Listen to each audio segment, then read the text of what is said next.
Bonjour à toutes et bonjour à tous. Aujourd'hui, voilà le petit blabla du mois de mars.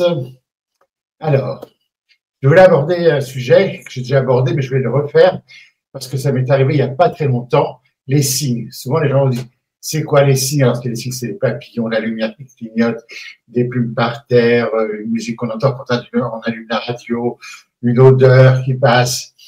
Il faut savoir que les médiums ont des signes, mais pas tant que ça, pas plus que les autres. C'est pas parce qu'on est médium qu'on reçoit des signes. Eh bien, moi, ce mois-ci, en février, j'en ai reçu un. Très rapide, hein, mais je savais d'où ça venait.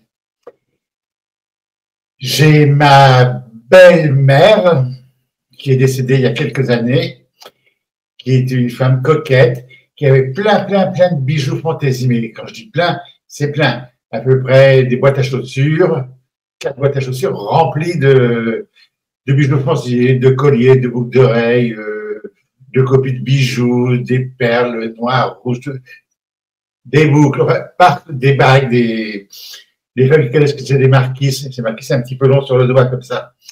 Il y en avait, mais des tas, qui avaient été remis à sa fille, donc à ma belle-sœur. Et l'autre fois, je vois ma belle-sœur, elle me dit, ah, tu sais, j'ai plein de bijoux, les bijoux de maman, je sais pas ce que je vais en faire, je vais les jeter et tout.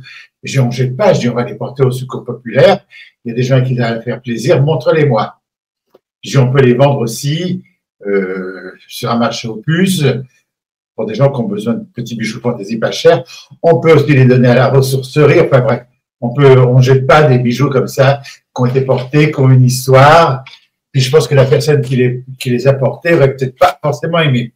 Bon, vu que la mère et la fille, c'était pas très chaud les relations, je pars avec les boîtes. Et j'arrive à la maison et j'ouvre ces boîtes, je regarde.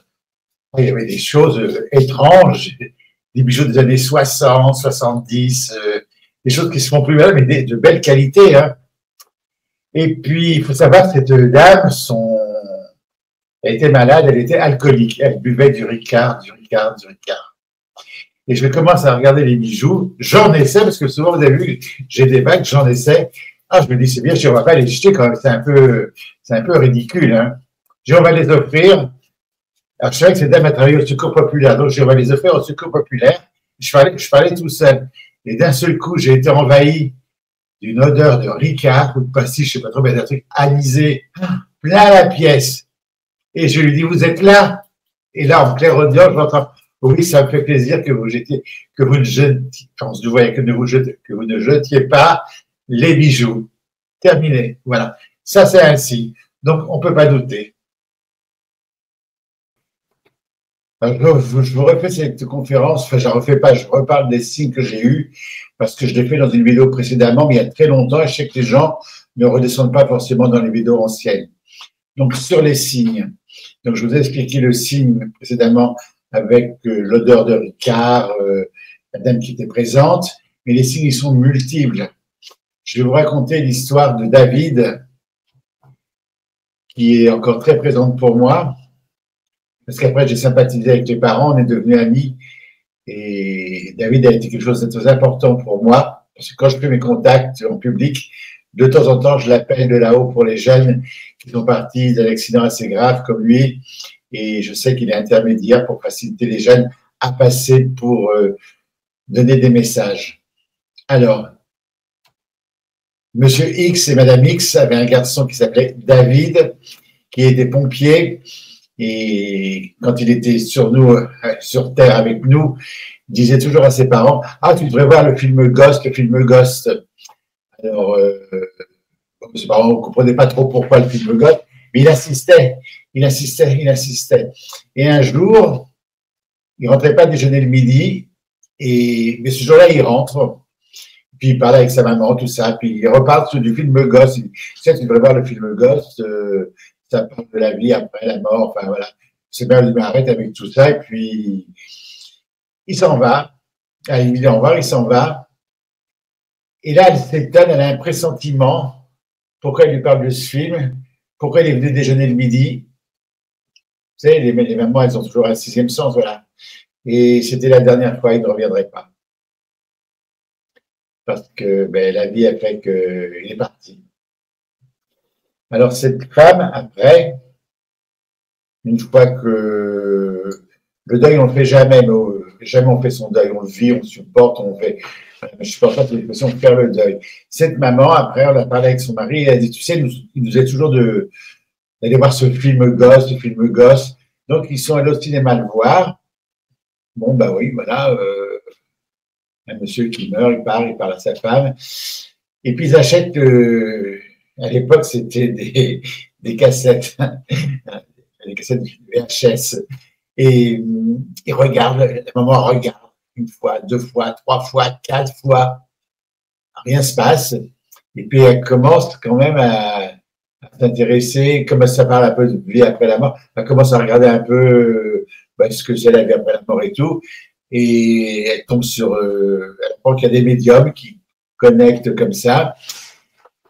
Et elle ne voulait pas tomber dans la cour des miracles, hein, donc elle se renseigne, elle lit un peu ce qu'on dit sur un tel, et elle ne comprend pas. Et elle regarde encore le film Ghost. Donc elle sait qu'il y a des médiums qui s'appellent un tel, un tel, un tel, un tel. Il y a Rénal Roussel, il y a un tel, un tel. Le choix est énorme, hein, surtout, il ne faut pas se tromper. Et elle regarde encore le film Ghost, et encore une fois. Et à un moment donné, dans le film, c'est elle qui me l'a dit, parce que moi, j'avais pas vu. Hein. Alors, sur une cassette VHS, hein, je dis bien, parce que maintenant, on est au DVD, j'allais dire, on est au DVD, et c'est plus le même temps. Mais sur la cassette VHS, au bout de 20 minutes, on voit le monsieur qui se met derrière sa femme, qui lui parle. Elle n'entend pas, évidemment. Hein. Le monsieur est décédé, mais il lui parle. Elle n'entend pas, mais elle fait une conversation avec lui. Souvent, on parle à nos défunts comme ça. Donc, elle lui parle. Elle lui dit, ah, tu sais, voilà, j'ai fait ça aujourd'hui. Je suis passé au pressing. Au pressing, j'ai vu monsieur Reynald. Et là, elle s'arrête. Dans le film, il cite le nom de monsieur Reynald. Et hop, elle se dit, on va trouver Reynald. Voilà. Donc, recherche sur Internet. Elle voit que j'ai fait une conférence à l'époque à Saint-Lazare. Elle amène son mari un peu de force, peut-être quand même. Et puis, à Saint-Lazare, il n'y a pas de Reynald parce que la veille, ils m'ont décommandé ma salle. Donc, je me suis retrouvé à la rue. J'ai vite trouvé un hôtel à l'autre bout de Paris, sur les grands boulevards, qui ont bien voulu me donner une salle. Et j'avais laissé mon assistante, ça fait chic, mon assistante, la personne qui m'aide, j'avais dit, tu restes là, parce qu'à cet instant-là, s'il y a des gens qui viennent, ils vont trouver que c'est fermé, c'est incorrect. Donc, elle est restée, ma bonne Lucie. Puis elle voit ces gens qui arrivent et qui, d'un seul coup, disent on vient pour Reynald. Et elle dit mais non, il n'est pas là. Reynald, il est à l'autre bout de Paris dans une salle. Son mari dit bon, ben on n'y va pas. Et elle dit si, on prend le métro, dans 20 minutes, on va arriver. Et ils arrivent en retard dans la salle. Je me rappellerai toujours, comme je suis un peu du genre rouspéter. Et je ne rouspète pas. Ils arrivent en retard, ils vont se mettre au fond de la salle. Je termine mon entretien, on passe au contact, il me pose une photo, je prends la photo, je dis, il s'appelle David, il est du 7 novembre et tout. Voilà. Donc, de là-haut, ils lui ont envoyé ce signe qu'elle a mis du temps à comprendre pour qu'elle puisse avoir des nouvelles de son fils. Cette fois-ci, c'était moi, ça aurait pu être un autre. Hein. Voilà. Donc, les signes sont multiples. Donc, ne désespérez jamais, soyez bien à l'écoute. J'ai reçu du courrier, beaucoup de courriers cette fois-ci. Alors, des fois, le courrier, c'est.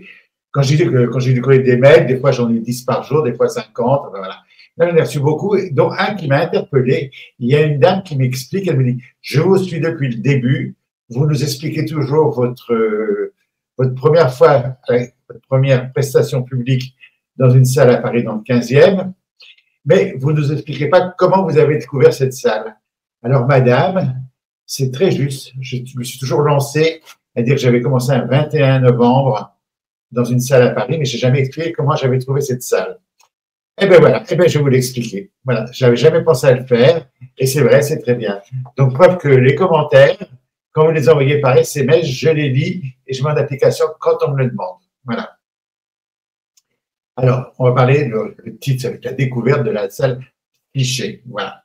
Donc, avant de me lancer, je vais peut-être me répéter, mais pour les nouveaux, ce sera bien.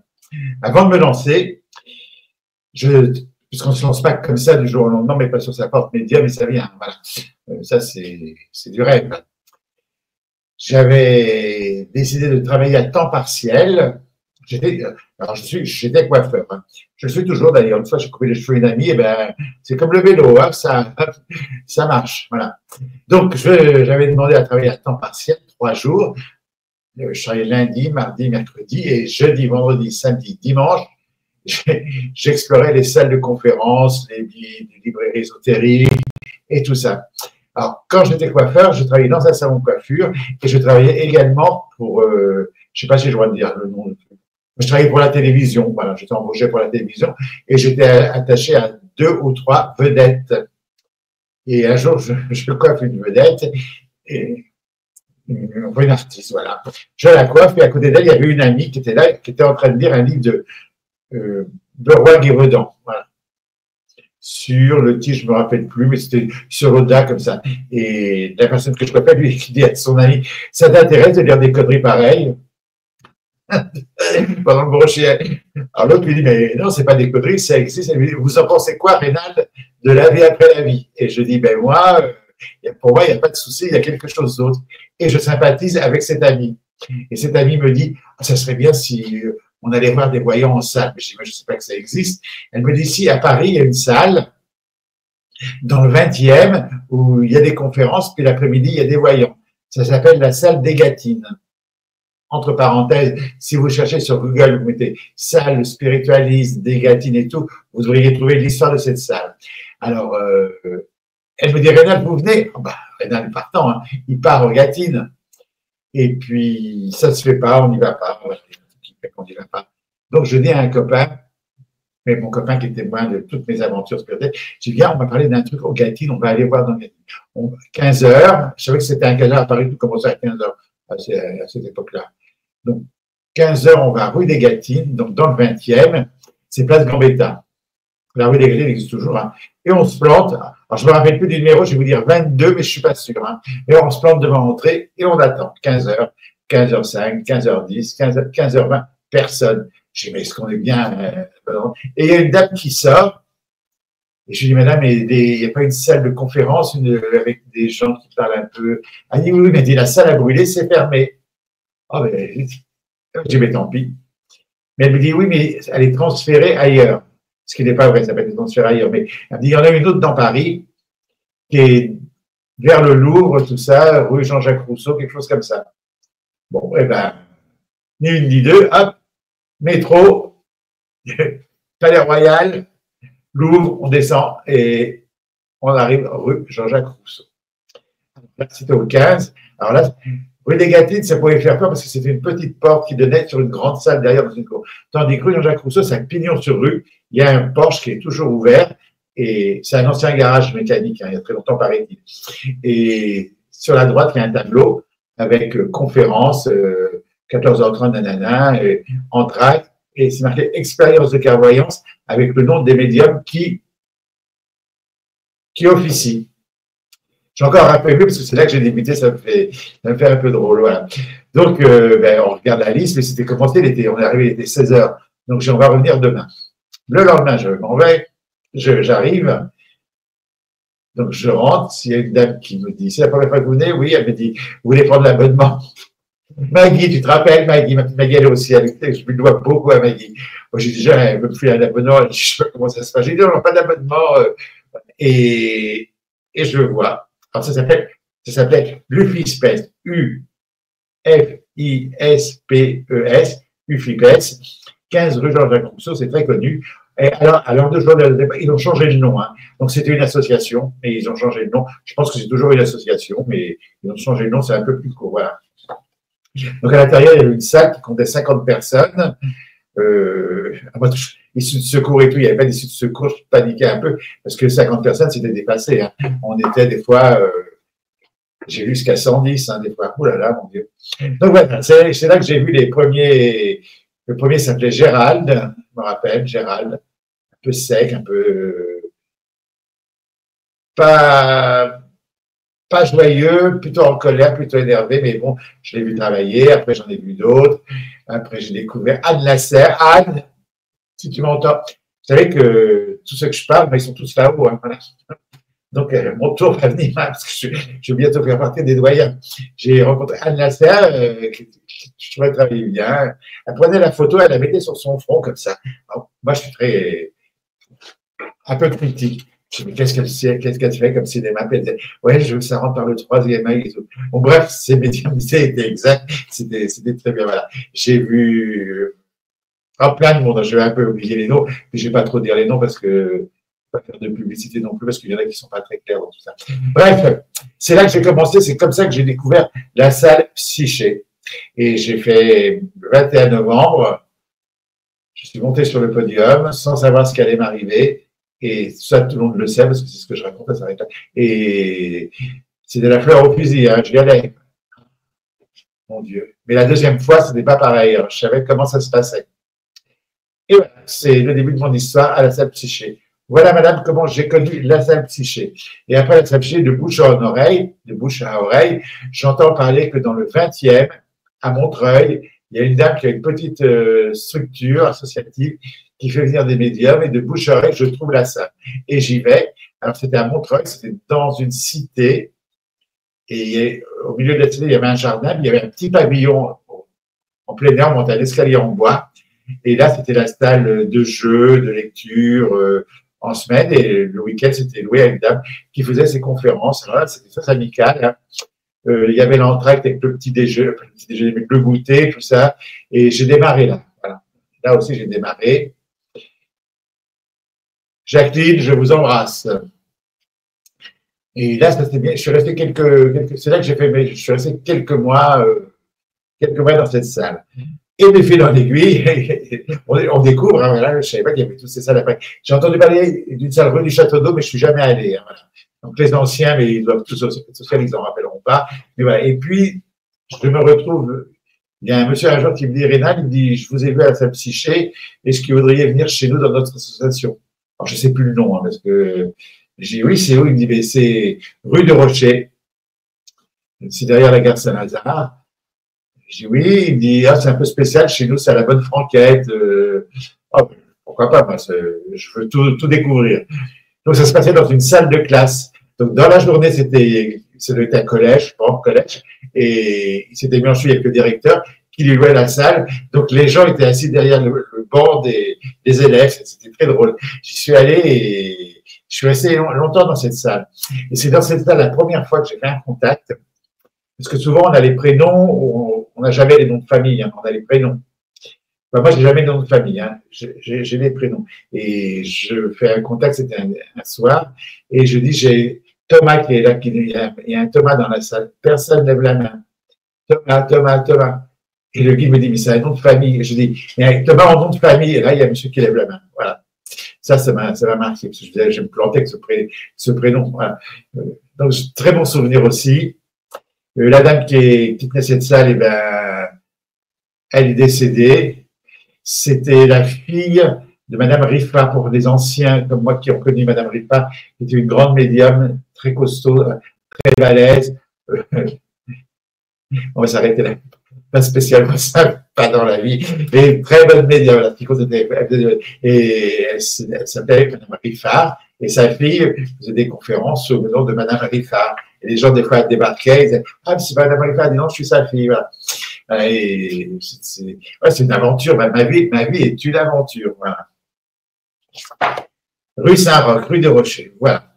Et il y a quelques temps, alors là, j'ai reçu du courrier, moins sympathique, et c'était pas la police spirituelle. Je dois me trouver sympa parce qu'ils m'embêtent plus. Donc je les salue au passage. J'ai fait une vidéo avec Bruno, le médium qui interroge les gens dans la rue et tout ça. Enfin, j'ai fait une vidéo avec Bruno Charvet. Et là, j'ai reçu des lettres d'insultes, parce que savoir que Bruno Charvet a eu un petit problème avec quelqu'un qui a voulu le tester et que c'était pas vrai, enfin, une histoire malsaine. Et moi, Bruno est médium, il n'y a aucun souci. Et évidemment, j'ai parlé de cette histoire avec lui. Voilà. Et moi, j'ai eu même le problème, c'est que lui, aujourd'hui, il est médiatisé. Et ça passe sur Internet, ça passe sur Facebook, ça passe partout. Donc, ça a été tout de suite, ça s'est répandu comme une poussière, cette escroquerie. Il a été très intelligent, il n'a pas relevé, il n'a rien dit et tout. Moi, j'ai vécu la même chose. Mais à l'époque, il n'y avait pas Internet, il n'y avait pas les réseaux, c'était que du bouche à oreille. On n'avait pas le programme des salles où il y avait toutes les conférences. C'était une feuille à 4 comme ça, avec tout, je suis dessiné derrière, avec le programme, que les gens venaient à la séance, prenaient le programme, et le faisaient photocopier chez eux, le redonnaient aux amis, mais c'était un peu du bouche à oreille. Et moi, un jour, j'ai eu le même problème. J'ai un monsieur qui est venu en salle, et j'avais l'intuition qu'un jour, il y a quelqu'un qui m'embêterait dans une salle. Mais en plus, ce que je vous dirais, j'avais oublié, ça m'est revenu cette nuit quand je dis je vais parler de la table. Et ça m'est revenu. Voilà. Ce monsieur, je lui dis, il y a une dame, elle s'appelle Marthe, elle est en fauteuil roulant, elle a un pied qui est handicapé avec alors je sais pas une prothèse, j'ai une grosse chaussure en cuir, c'était une prothèse. Il me dit non, Moi, je savais bien ce que je voyais. Hein. Donc, elle me donne 2-3 détails, il me disait non. Bon, moi, j'ai laissé tomber. Donc, qui a vu? Est-ce que c'est lui qui avait raison ou c'était moi? Moi, je suis sûr de moi. Moi, j'ai vu cette dame et lui voulait me tester en me disant que c'était pas vrai que j'alimentais un truc d'escroquerie et tout ça. Donc, ce monsieur était méchant, odieux, mauvais et il voulait tester Rénal Roussel. Voilà. Ça arrive, ça a dû arriver à d'autres collègues. Mais moi, la seule chance que j'ai eue, que ça n'a pas été médiatisé, et c'est la première fois que j'en parle parce que j'avais carrément oublié. Mais vu la teneur que ça a pris pour les lettres que j'ai reçues, voilà. Donc, j'ai fait ma vidéo avec M. Bruno Charvet. J'en suis très fier. Je ne changerai pas un iota de ce que j'ai dit. Et voilà. Voilà l'histoire. Bon, mais ça, c'était les petits potins de Mars. Vous allez voir les vidéos, des fois, le décor n'est pas le même ou les objets ne sont pas pareils parce que je l'ai fait en plusieurs parties. Hein, voilà. Donc aujourd'hui, c'est un peu fouillis. Il y en a qui m'écrivent aussi, Monsieur Roussel, on a vu sur votre bureau des livres, qu'est-ce que c'est, qu'est-ce que vous lisez? Vous n'aurez pas à l'écrire.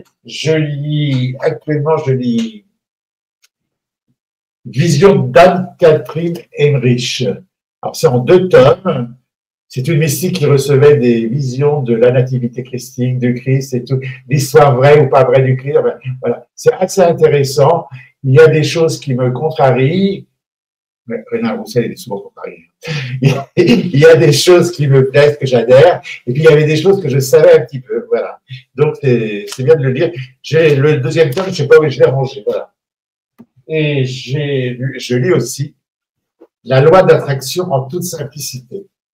Pensez positif et tout se réalisera. Demandez à l'univers et vous aurez. Donc, c'est une amie à moi qui s'appelle Cinda Botua, j'excuse David, je ne sais pas son nom de famille. Cindy Botua, voilà. Éveil spirituel, elle a une page sur Instagram et elle donne des recettes, elle fait un enseignement, c'est une dame qui a un grand parcours sur la pensée positive, créatrice et tout. Voilà. Donc je le relis et ça me rapprend des trucs que j'avais oubliés. Voilà. Donc si vous procurez ce livre, il y a plein de secrets. Voilà. Voilà, je crois que je vous ai tout dit. Puis là, c'est un jeu de tarot, hein, j'ai mis le soleil parce que ça illumine énergétiquement. Voilà, donc je vous dis à bientôt pour mars, ce sera peut-être une conférence pour avril, ou si quelque chose se produit. Oui, au niveau des conférences, alors, je voulais vous dire, alors, vous aurez tous les renseignements en temps et en heure pour vous inscrire, mais vous pouvez déjà retenir la date. Le 17 mai, je serai à Draguignan, les réservations sont ouvertes et ça se remplit très vite. Le 11 novembre, alors vous avez le temps, mais vous pouvez cocher la date, je serai à Romans-sur-Isère. Et au mois d'octobre, je serai à Béziers parce que j'avais promis à cette date de y aller depuis très longtemps et j'avais tout annulé. Donc, je serai à Béziers le 17 octobre. Et je serai aussi en Occitanie. Alors, je vais vous dire l'Occitanie. Ça s'appelle Association Sensorielle Occitanie. Ça sera plutôt vers Nîmes, Montpellier, comme ça. J'irai ouvrir l'antenne de Sensorielle et j'irai également en Belgique. Il y avait une conférence qui était prévue à Perpignan, mais je l'ai annulée parce que je pars en voyage de noces au moment où on avait prévu la date, c'était pas prévu. Voilà en gros les nouvelles. Voilà. Je vous souhaite le meilleur et je vous dis à très bientôt. Merci de votre fidélité.